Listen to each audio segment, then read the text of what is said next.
मेरो घर नजिकको भट्टीको बिजनेस खतरा चलिरहेको थियो, तर मेरो प्रमोसन हुने बित्तिकै पसलको एउटा रेगुलर कस्टमर घट्यो। किन होला? High everyone, this is Everest explains and this is day 3 of explaining 30 economics concept in 30 days. आजको टपिक चाहिँ अलि इन्ट्रेस्टिङ छ, इन्फेरियर गुड्स। सो नर्मल इकोनोमिक्समा के हुन्छ? मान्छेको इन्कम बढ्यो भने उनीहरूले धेरै सामान किन्छन् एन्ड भाइस वर्सा, राइट?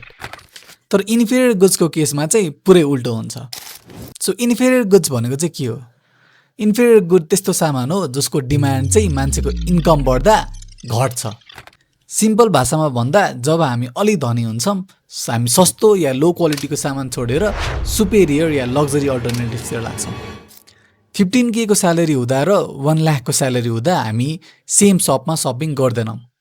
हामी भट्टी छोडेर लग्जरी बार गएर त्यो भट्टीको ड्रिङ्क्स चाहिँ हामीलाई इन्फेरियर गुड भइहाल्छ। इन्कम बढ्ने बित्तिकै हाम्रो टेस्ट र स्ट्यान्डर्ड सिफ्ट हुन्छ। सो नेपालको कन्टेक्स्टमा पब्लिक बसलाई इन्फेरियर गुड भन्न मिल्छ कि मिल्दैन होला? Let me know in the comment section and see you in the next video.